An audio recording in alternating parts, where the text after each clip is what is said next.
With that being said, my name is Ben. I'm also your moderator. I'm a first year studying economics and psychology, and I will be your moderator for tonight. Thank you everyone for joining us. Cory, it's a pleasure to have you here. Sure, thanks for coming, y'all. So let's start off with your beginnings, getting started in the tech industry. You knew very early on that you wanted to work in tech. You were just 14 or 15 when you started cold emailing VCs. What is it about the tech industry that makes you so passionate? Yeah, well, I guess like quick story on that front. I forget how this is structured, but I'm ADD, so feel free to interrupt if you have questions and want to raise your hand.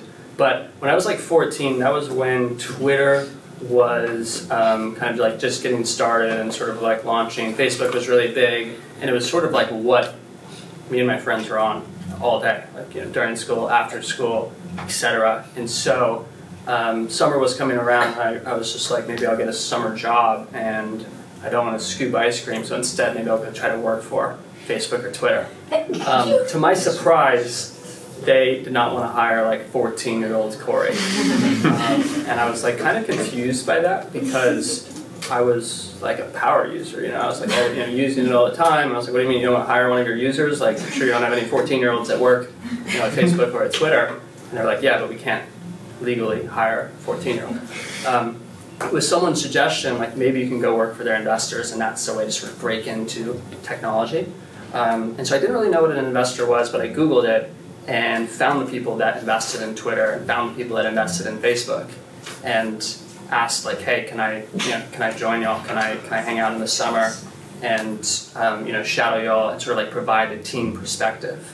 And a couple of them said yes, and so I got to do that at a place in New York City where it was a place called Union Square Ventures, where they funded Twitter and Tumblr and a bunch of other great companies. And then the next summer at a place called Founders Fund, which is out here in the Presidio, and they've funded SpaceX and Twitter and Facebook and a bunch of other amazing companies. So I got these like very unique experiences just from sort of not going through the front door and kind of convincing them to kind of let me work there. So for me, it wasn't like oh my gosh, I need to pad my resume, or I need to do this for any particular reason other than I just found it like super interesting. Can you walk me through that early stage of cold reaching out? Like, how many people did you reach out to? Yeah, it's actually funny, since I went back and looked like yesterday at some of the first cold emails that I've sent, and I'm curious, like, raise your hand if you've sent a cold email before. What about like over 100? Couple of people? Cool. Well, I was probably the kid and the student that have sent hundreds, if not thousands, and I found one cold email that I sent when I was 12. But apparently I'd reached out to this person when I was 10, but I couldn't find the email back then. And it was to a former #1 tennis player in the world's mother.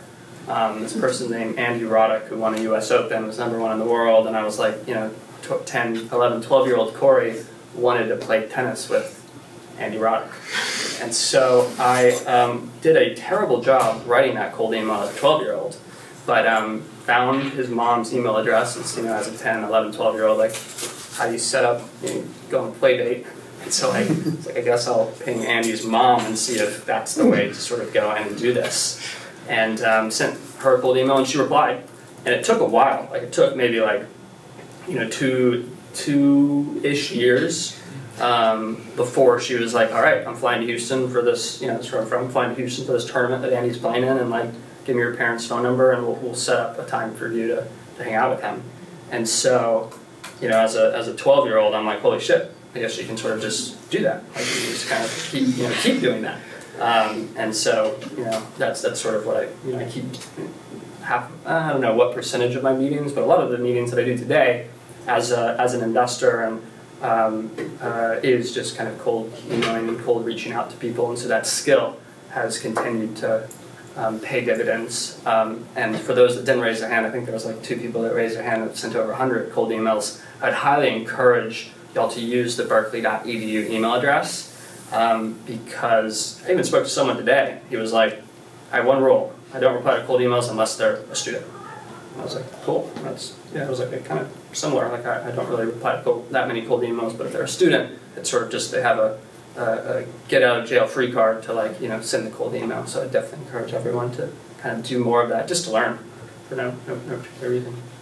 You said that your emails were really poorly written, but there They was were. undisputably something good about them that made the recipients respond.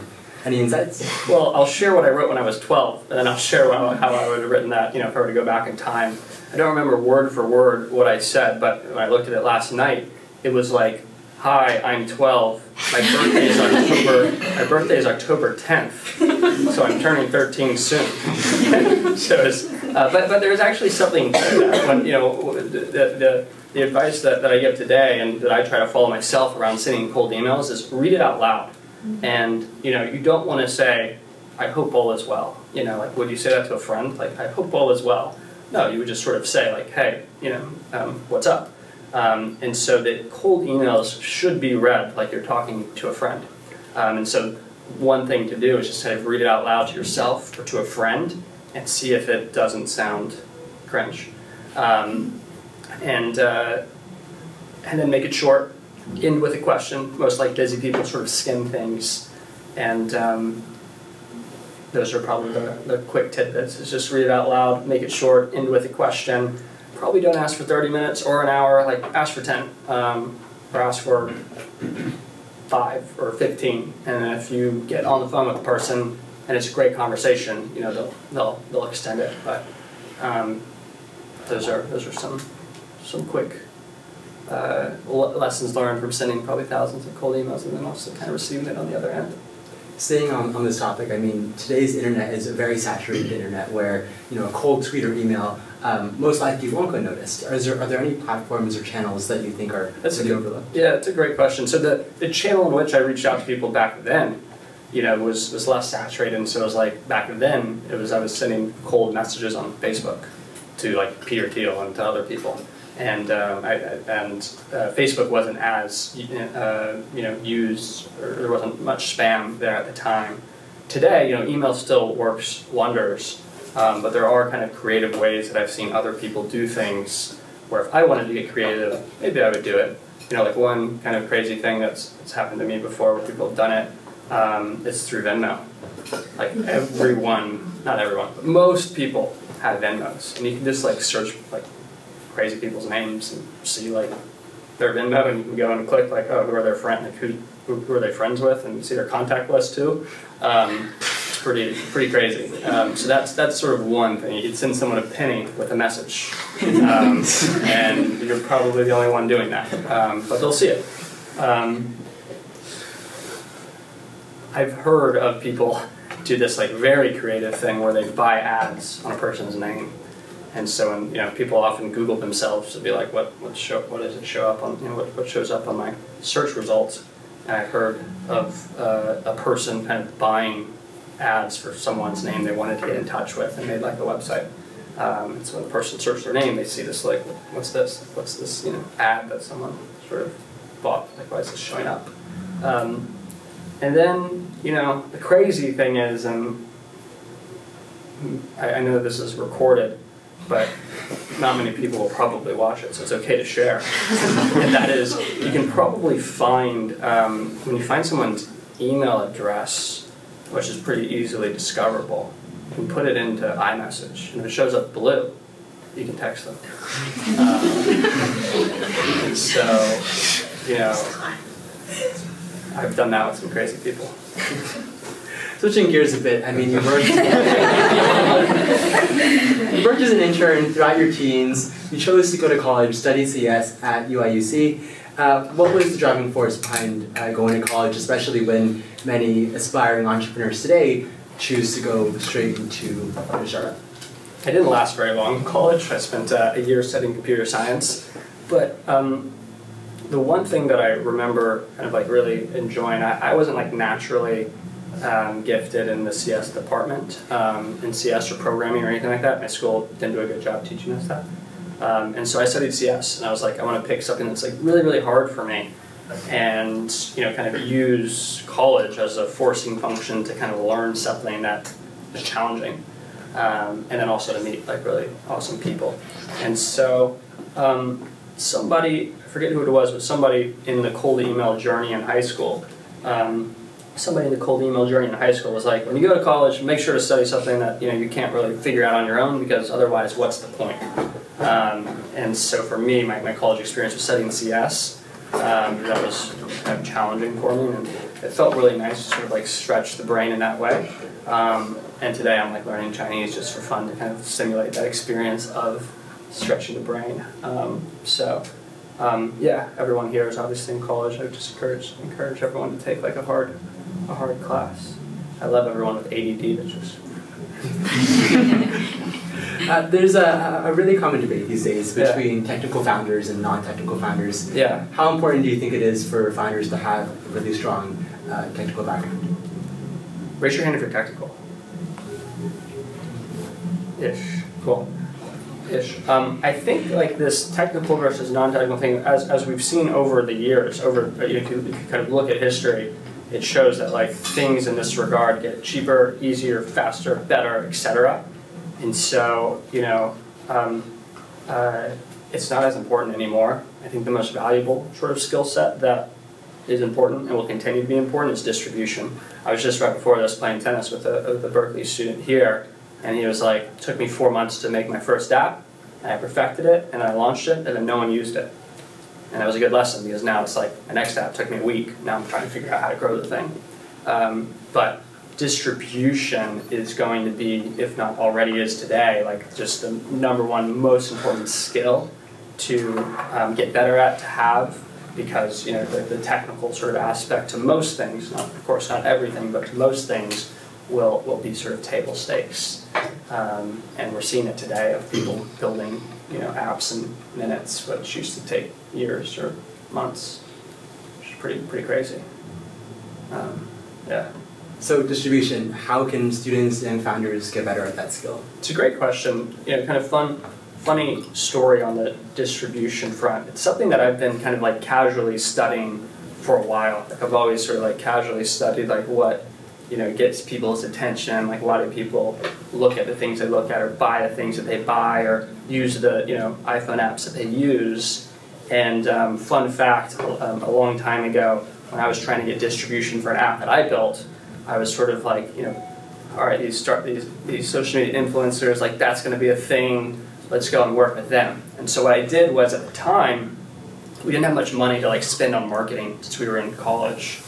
But I pinged the top like 100 Viners and was like, hey, if you promote my app, I'll build you your website. And like Logan Paul replied, and David Dobrik replied, and Jake Paul replied, and a bunch of these people were kind of getting their start. And they're like, sure, yeah, make my app, and I'll make my website, and I'll promote your app. And they did. And Jake was one of the ones that was kind of like, I'm curious to learn more. Like, tell me more about what you do. Can I come to San Francisco and like crash on your couch and kind of just shadow you and kind of learn more about your world? And so he did, and he pitched me his first idea, which was not good. And sorry, Jake. And but I became his very first investor and gave him money before he had any money to sort of like get started with his kind of big vision. And it's been fascinating. I mean, the second time he stayed with me, he was like, no, I'm not working on that idea, I'm working on a different idea. And I was like, tell me more. And he's like, well, I think being an influencer is a science, not an art. And I figured out how to do that. I figured out how to sort of grow. And he's like, I'm not the best looking social media influencer. He's like, I'm not the funniest social media influencer, but I figured out the formula. And he's like, to kind of show you proof, I flew in some friends of mine. They are the Dolan twins, and they stayed at my house. And I kind of taught them what I do, and now they've quit their jobs, moved to LA, and they're huge influencers. And he's like, I'm going to do that with more and more people, but instead of doing it for free, sort of take a cut. And he did. He did that with like a bunch of different people, and he's obviously like pivoted his career, and he was obviously kind of right on like he really understands growth and distribution, from being the Viner to Disney star to YouTuber to selling merch to now boxing. It's been fascinating to sort of watch him do it, and some of the things that I've learned on the distribution front that every one of y'all can do today is like practice by looking at TikTok and Twitter and Instagram and sort of seeing what gets views, and then just copy it or try it or kind of be inspired by it. And you can do it on your own account, or you can create, a fake account just to kind of like practice going viral. And it's something that I do occasionally on Twitter or on other social media platforms, just to see if I can like play the algorithm, and like just to see if I can, if I still sort of got it. And understand it in that regard. And so there are little things like that y'all can do. That's like, if you don't want to do it under your own name, just create another TikTok or another X account, and kind of practice kind of going viral and honing in on that skill. And you can do it just with a tweet. Like there's no kind of dependency. You don't need a product to do it. You can try to be funny on the internet and see if it goes viral. You mentioned pivoting in terms of Jake Paul. You once wrote in a Medium blog post that working on multiple startup ideas is like dating 3 people you like instead of just one person that you truly love. How, if at all, do you pick the idea that you're really all in on? Yeah, I must have written that a long time ago, since I don't agree with that anymore. And I think from kind of seeing more people start companies and grow to 9 figures in revenue, and if they're building something that's revenue generating, or tens of millions of users if it's on the consumer end.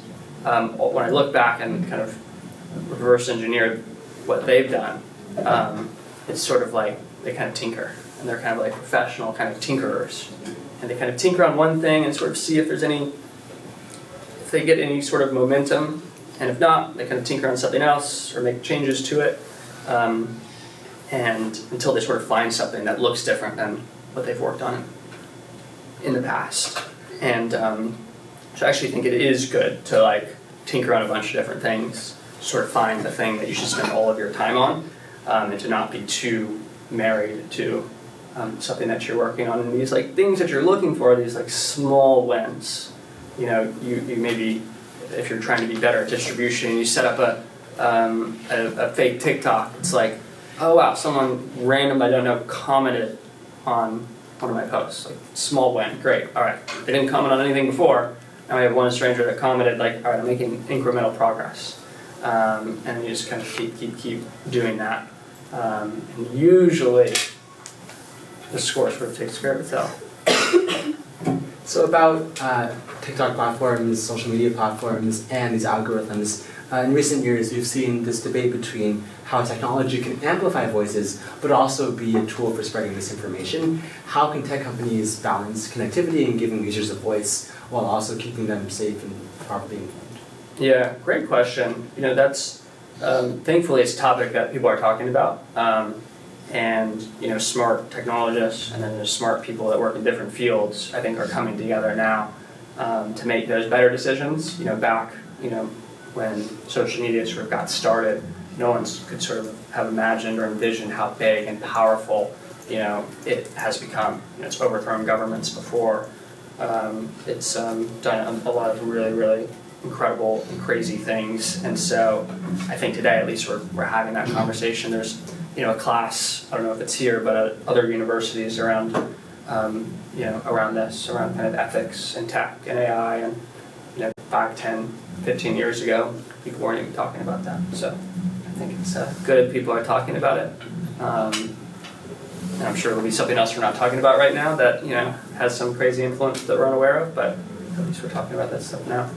Are there any platforms that you think do a really great job with this? Well, I think all of the big platforms today are doing a better job than they did yesterday or the day before. And so I would say it's like a privilege to sort of have this problem, and it's a privilege to sort of have this occur. Because most of the time, people will try to build something and get no eyeballs. Some of the time, you'll get a whole lot of eyeballs, a whole lot of usage, like the big platforms today. And so I think it's sort of a privilege to have that kind of influence and power and responsibility to figure that stuff out. For a hot second, we built an app with tens of millions of users and had to deal with things that we were surprised by. And we brought in a bunch of kind of experts from other fields to kind of help advise us and influence sort of our decisions there, because we wouldn't have been able to make some of those decisions ourselves. But it's good to see the Metas and Facebooks and Twitters of the world kind of bring on these big teams of people that, in addition to the leadership, have some experience in that regard. But yeah, I don't know. One subset of this topic is especially when dealing with youth on social media. Mm-hmm. And you have experience with this with After School, which was an app for high school teens. Yeah. So especially when you're talking with youth, is there a different dynamic there with balancing connectivity and user safety? For sure. It's something though that since we don't work on the app anymore, it's something we haven't thought too deeply about. But I would say that it's really good that there's a ton of safety boards and people that work at Facebook, people that work at Twitter, people that work at TikTok that are thinking about these things, and then also of course universities. Does Berkeley have a course around it or no? Probably.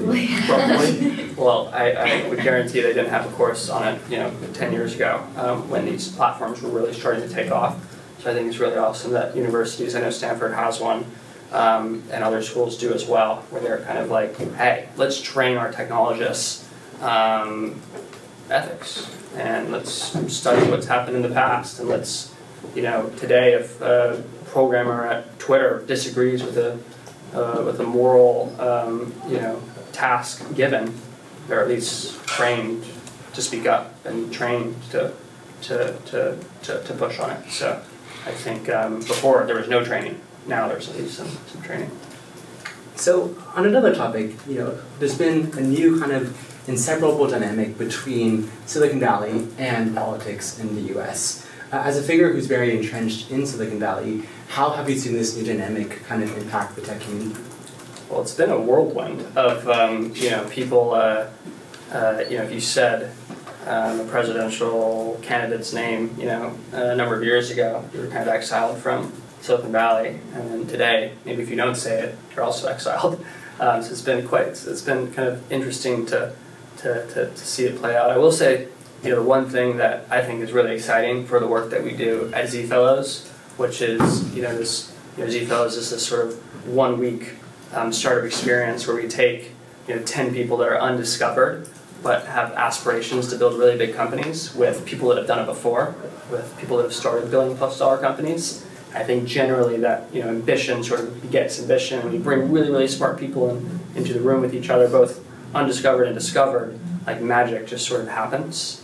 And what we're seeing today with Elon's team at Doge is a bunch of young people that are clearly don't have any experience. They're naive, but I think they're going to do really awesome work. Yes, they'll make some mistakes, but I think net they're going to really crush the job and do really awesome work, and it'll be another example of sort of young people who are naive doing amazing things. When we look back at like the history of some of the big tech companies today, like Airbnb, Uber, the founders of Airbnb had zero hotel operating experience, and yet they build the largest ever, kind of hotel company, and they're totally naive.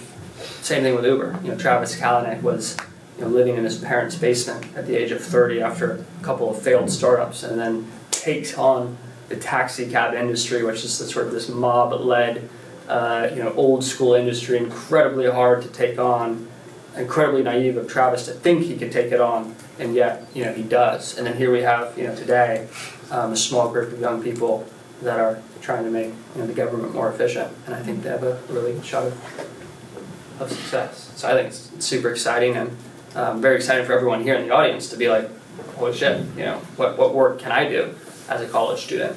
I think broadly, the trend of young people doing amazing things will continue to get even younger. I think there's a Z fellow that we invested in who was 15 when he started his company last year. The business will do millions in revenue this year, and the person barely made it past the 9th grade.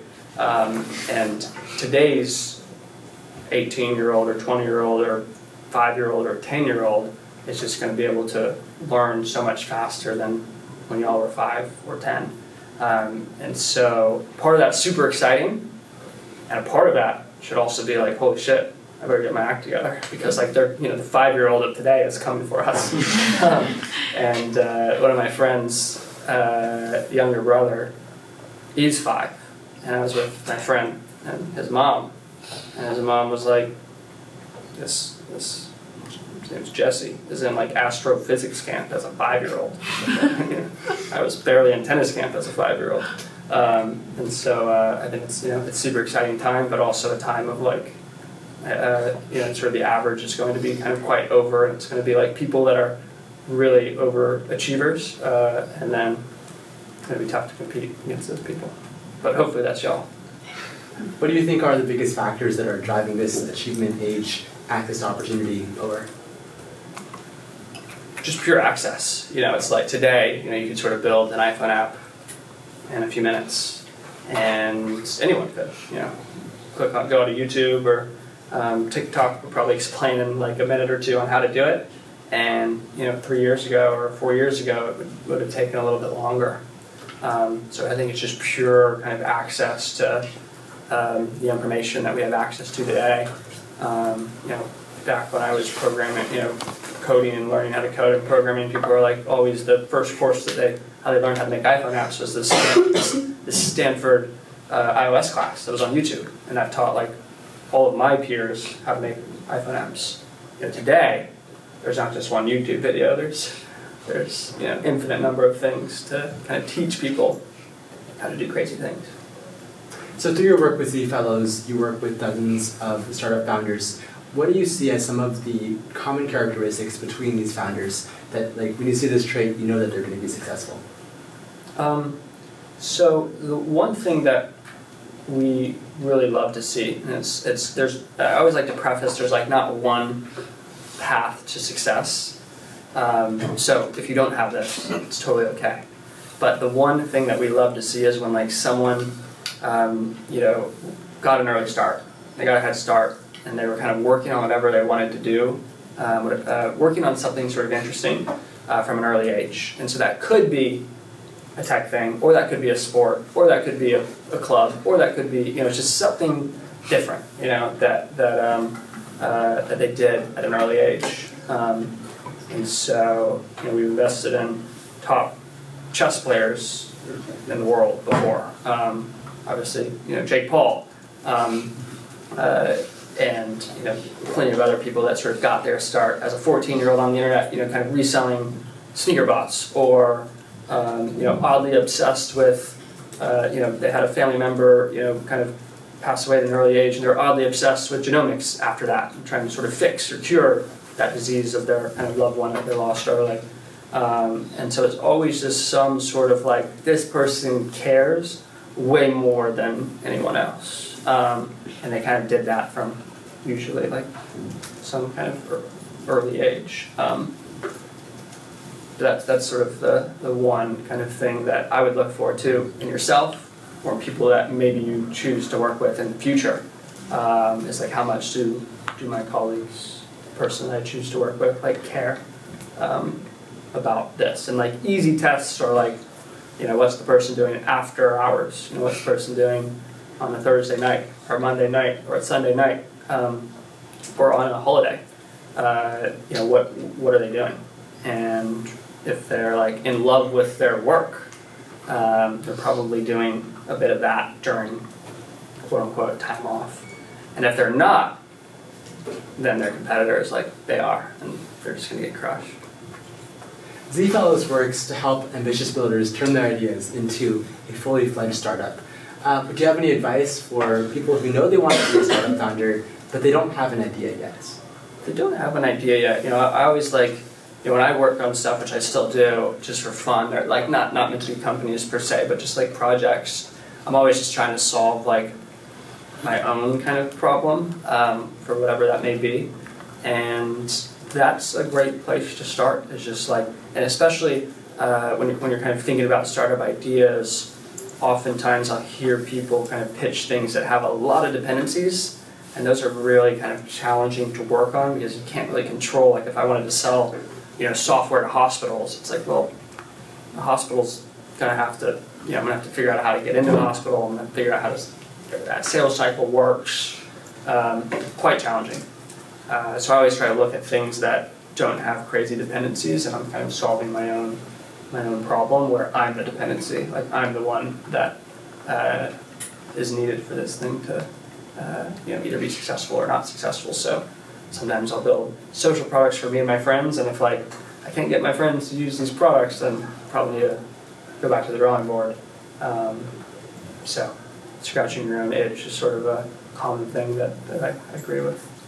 Are there any industries today that you think are particularly good for new entrants?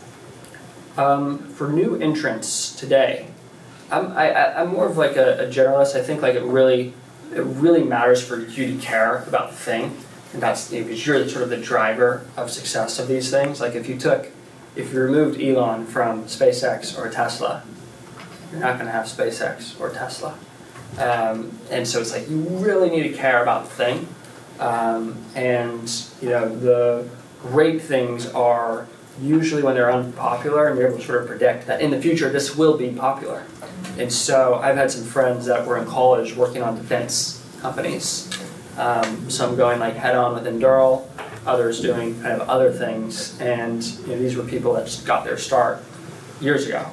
They're today probably would be juniors in college, but they got their start like in their garage at home in high school, and before kind of like defense tech was popular. But today they're kind of reaping the benefits of working in this industry before it became popular, which is cool to see. On the AI front, sort of same thing. I vividly remember one of my friends who we invested in a number of years ago, kind of trying to explain to people like what his AI technology is going to do and how enterprise companies are going to use it, and people just completely kind of wrote this person off, didn't understand it, but then today, he runs $1 billion company and is kind of rewarded for a couple of years of like no one getting what he's doing, but him still kind of working on it.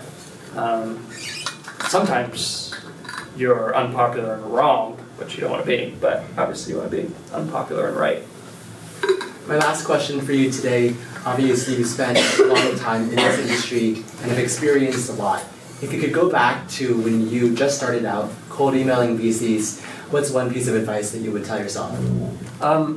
There's always like I would tell myself to just like do more and do more kind of faster. And I think it's today, most people, whether you're 10, 20, 30, 40, 50 years old, I think most people don't treat the time that they have with like the utmost respect. And so if you look at kind of like professional athletes and how they kind of spend their time, it's like very meticulous. And it's like what they eat, how much sleep they get, how they spend their time. It's very meticulous and it's very on schedule. And most startup people don't really have that, but the ones that do tend to do better. And so if you look at like Elon Musk's schedule, it's pretty meticulous. It's pretty like Jack Dorsey, who runs Twitter and Square, or used to run Twitter and Square. He kind of talked about his schedule more publicly. Kind of said, this is what I do between these hours, this is what I do between those hours. Most people, when they exit school and they're sort of on their own, don't take time as seriously as like professional athletes do. And I think if you are trying to be like the best in the world at whatever you do, like that's something that you should do. Thank you, Mr. Levy. Now we'll move on to it's Cory. Now move on to an audience Q&A. So if anyone has any questions, please raise your hand. So you've talked a lot. By the way, say your name too. My name is Caitlin. First of all, thank you so much for coming here. So I'm personally not really technologically gifted or skilled at all. So you talk a lot today Makes two of us. about ambition and creativity involved with like investment and breaking out. Do you find that there are ways that you apply these skills into other areas of your life that maybe aren't really related to the business or tech aspect? Wait, can you ask the question one more time? Sorry, I'm just, Okay. like all of these skill sets that you've developed through this, how Yeah. do you apply them in other ways in your life? In other ways in my life. It's funny. How do I apply them? Well, on the time front, I've kind of treated, here's one that I think some of my friends now have gotten to do this as well. Like, I try to like integrate my life and my work, and so I'm feeling, like it's 2 p.m. in the afternoon and I want to play tennis. I do, and like I don't feel bad about it at all, because maybe I have a 10 p.m. call, or I'm working at 6 p.m. when most people are playing tennis or exercising then, and so sort of having this like kind of non-traditional schedule, and sort of integration, and I think it's like a really awesome thing to have and to try to aspire to if you don't have that. And some of my friends like were always like made fun of me for like, well, are you playing tennis at 11 a.m. or noon or 2 p.m. And now some of them have created lives where they can do that as well. Sort of they've created their professional lives where they're able to work for themselves and not feel bad about those things. And yeah, I don't know if that answers your question, but anything that's a rule or like a societal norm, I sometimes just try to like question, and that's one of them. It's like the schedule. That's why and I know today now it is Monday, but when I didn't say that, I had no idea what day it was. Yeah. Thank you. Yeah. Hi. So I wanted to know, have there ever been moments where you were initially really into an idea or a person's work, but the more that you found out about it or got into it, you started to like backtrack? And how do you navigate kind of pulling out of a decision, even when you don't expect it initially? Yeah, that's a great question. I would say just time allocation. Like, I definitely made lots of mistakes, and to use a tennis analogy, like made foot faults in life, work, kind of picking maybe people to work with or to meet with or spend time with. But I correct those by just spending time in great areas. And, all of my meetings, by the way, are 10 minutes long, except for this one. And part of that is to kind of, if the way my schedule works is I have like 5 to 10 10-minute meetings per day, and then the rest of the kind of is scheduled differently. And part of that is just to save time and kind of get an idea of like, do I want to spend more time with this person? If so, like great, I'm going to schedule more time with the person. But I do 10-minute meetings with everyone, regardless of how I meet them or who they are.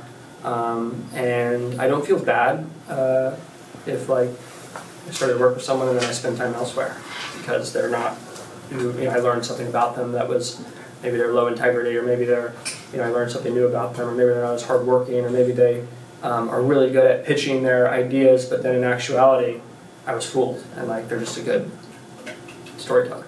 And so that happens, but my brain works where I just like focus on the really great stuff and spend time in the really great areas, and then just kind of don't even think about the stuff that like where I made a mistake. Very optimistic in that regard. Go for it. I thought I saw a hand behind. Yeah.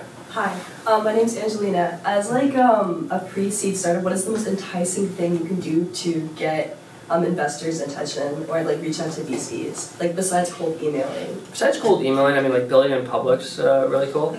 Just kind of like posting your stuff on like X. That's a really awesome way to meet people. So I would encourage it. I've done a bunch of that in public, like with my side projects, and it's like some of them don't work and I don't get that much attention, and some of them it's like, oh wow, cool, there's a lot of attention here, like, let's continue with this. And so I've met several amazing people because I've seen their like X demo, or seen what they're working on X. That's another kind of great way to show off your work and meet people that maybe you didn't think you'd be able to meet. Yeah. When you were talking about, Jake Paul and all these influencers being able to break down influence culture into like this digestible algorithm, I feel like when you do that, not even in influencer culture, like even in the tech or startup culture, it comes with the risk of mitigating your own genuine interest and your actual personal interest for it. So how do you mitigate your own personal authenticity with following the trend or like the trending algorithm? Yeah, that's a great question. I think it's like you can't, like you kind of have to, Jake, if you look at his early videos, like he was always the class clown. And so he then was sort of the class clown in a more public way. But if you weren't the class clown, like good luck being a YouTube prankster. And so, you kind of want to align where you what you want to be great at and study other people that were great at that. But for most people, they're not YouTube pranksters or not class clowns. And so they would sort of fail at trying to compete against the Jake Pauls of the world. So it is important to sort of have that sort of genuine love and affinity for what you do. Like, the playbook's out there on how to become a NFL star, but like I sadly I don't have that. Go for it. Like as someone that invests in a lot of things, what was like the biggest investment that you didn't take, I guess, because you didn't believe in, the cause or the person? Or I have a wonderful anti-portfolio of like people that I've met or been offered, been people said, hey, you should meet this person, and I guess more recently, one of my friends who did ZFOs and was close to the program was like, hey, you should meet these like MIT students that are working on an AI co-pilot for CAD.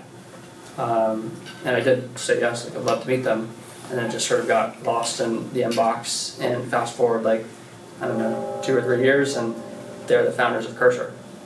So that was one where I was like, I probably should have, done today. Now I'm like, all right, how do I make sure my email reminds me if I don't reply or someone doesn't reply to me? And there are plenty other kind of stories like that, which is in my mind like it's of course a miss, but it's also sort of a privilege for it to be a miss because it sort of came across the desk. So I hope there'll be a whole lot more of those, and then obviously a whole lot more that we say yes to. So. My name is Justin. You earlier were talking about writing cold emails, and you said that they should read like they're to a friend. Mm-hmm. Why'd you say yes? Our emails don't read like that. Ben clearly did a great job writing it because you're here. You heard the second rule, which is like a college student, you gotta get out of jail free card, which is true. If you read I posted it last night on Twitter. If you read my first cold email, it was, again, I'm 12, I turned 13 on October 10th. It's not the best 12, and then I said, I hope you reply to this email. Or like, please reply to this email was how I ended it. That wasn't the best cold email. But it's the power of this kind of place that everyone's at right now, at Berkeley. And so I would say it again, be a broken record here, to encourage like everyone to kind of use that .edu email address. You may not have a company, you may not have something that you're trying to sell someone, but even better, like that's probably someone would much rather talk to you when you're not selling something, for you to ask them questions. So I would use that to your advantage and say it a third time again to remind everyone. I saw a hand right behind you. Oh, I think Go for it. My name is Veer. I was kind of interested in the fact that obviously you worked on your own startups and then now support a lot of different startups and invest in them. In terms of like this place you're at now where you're investing in startups, have you got like some mates or friends that are in the same position as you that didn't take the startup route of building their own startup but were in like an interesting adjacent industry that have also become like successful investors in startups? Are you asking, do people take like different paths of being an investor or something else? Like I'm interested in like what you've seen of people taking different paths as an investor, and like is there like specific traits associated with that? You don't actually always have to have your own business that you did. For sure, it's funny you asked this. One of my friends is sitting in the back corner here, and Carlo, actually, I don't know, did you have a company or no? I don't think you did. No? Why don't you tell us your story? Here, we'll give you the mic. Do you really want me to? Yeah, in a bridge version. So Carlo went to another school in this area, maybe an hour away. I heard it's not allowed to be said here. We're not going to say where he went to school.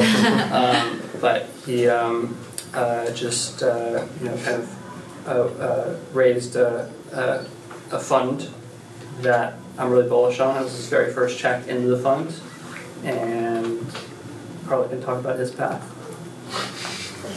Did you hear the question, by the way? So it was like, hey, what's the right path to become an investor? Is it just a startup, founder, or are there other paths? Yeah. Maybe you paid him to ask that question, but. Yeah, like I was born and raised in Paris, lived in London as well for about 7 years. So when I came to the Bay, this was all very new to me. I didn't understand why people could just build a company, and so very different to Cory, who had also built stuff before. And I just figured out that capital wasn't really a scarce resource, it was more talent. And so what I decided to do was, if I was going to build a fund and decided pretty early on I wanted to be an investor, I had to be certain that I was at the source of the best talent for me in the Bay Area. So the first 2 years of my college career, I did nothing but just meet engineers on a daily basis. I wasn't getting paid to do that. I was just doing it, growing my network. And I think to answer your question, like pathway for investors, having the best network out there. And in the case of Cory and I, it's just like taking bets on why do you meet an engineer early? Is to build an information edge over that person over time, and be able to help them as early as possible, so that when they do start a company, they come to you for money, right? So, did that for 2 years, raised a tiny bit of money, that did okay, and then came to Cory, and I was like, Cory, I need more money, and raise a bigger fund. But there's some point into that. I think like the network stuff. When I thought I would never be an investor, by the way, and even told my close friends that I'll never be an investor. That obviously changed a little bit. When I sort of got started in this path, I sent this monthly email where I highlighted 3 people each month to like people in this Silicon Valley ecosystem, and said, hey, here are 3 people that aren't yet raising money. They don't have a company, but I think they're really special, and I think they will do interesting things in the future. Let me know if you want to meet them early. And on that list were founders of today now $10+ billion companies and $1+ billion companies. And this is just me kind of saying, here's 3 each month. I did it for about, a year or 2. I still sometimes do it. I did it pretty religiously for a year or 2. And then finally people are just like, hey, we love meat, but you should just do, like, why aren't you doing this? Like, you sound, you're pretty good at this. And so if you did want to get into this world and didn't have any startup, like, that's totally cool. It's just exactly as Carlos said, it's the currency is the people. And if you have the hustle to meet really awesome, unpopular people before they're popular, you'll do very well. Cool. We'll take one more question, and then I have a question for y'all that maybe we'll close on, that everyone could sort of email me an answer to, or we can talk about it after, but go for it. Yeah, I'm curious, when you were 12, you sent your first cold email. 10, but I just found the 12-year-old self. Yeah, how did you have the confidence to send those cold emails? Because I think a lot for people, they feel intimidated or like they was like scared to do that first thing. So what's on your mind when you first do that? Well, when you're 10 or 12, there's not much on your mind, except for maybe like ice cream and tennis, which is probably still in my mind today. But back then, it was probably more so that. And I think there is this kind of beauty and naiveness that helps people when they're young. And so for me, there was no one telling me like this is how you kind of do this or this is how you do that. It was just sort of, all right, I want to play tennis and meet my hero at the time. So how do I go about doing that? Like, this person doesn't have his phone number or email address, but like, maybe I can find his brother or his parents or his whatever, and that's the way to sort of break in. And that was the thought process. Didn't really think twice about it, and that was really that naiveness benefiting me. And in startups and in life, I think it's good to sort of be naive in that way. And I'm often reminding myself, like, what would 12-year-old Cory do? Like, what would 14-year-old Cory do? Since as you get older, you kind of get more, scared to go up to the person or send an email. And so I think it is a good reminder of like, what would 12-year-old? Sorry, remind me your name. Oh, An. An. Yeah. What would 12-year-old An do? I think it's like a nice thing to just constantly sort of ask yourself. But I'd love, I appreciate everyone asking these questions. I have a question for y'all. We don't have to. You can like email it to me, or we can throw my email on the chalkboard later. But my question for y'all is, I'm curious in your mind, what is like one or two things? It could be professional, or it could be personal, or it could be something not related to work that you think is like so normal and so like this is the way it should be, but your parents like disagree with. And so, for me, to answer my own question, like that could be, at a restaurant, I sometimes will order like 2 entrees. And for my parents, I think that's crazy. Like, what, you get one thing. And I always just over order, don't eat all of my food. And that's just what I do. I think that's normal. They don't think that's normal. Maybe for like, maybe for you it's something different. But that's sort of one example. Or it could be like professional. When I got into a Waymo and sent like the video to my friends and family, they were like, "Oh my gosh, like I can't believe you're doing that. Like get out! Like don't! I would never do that."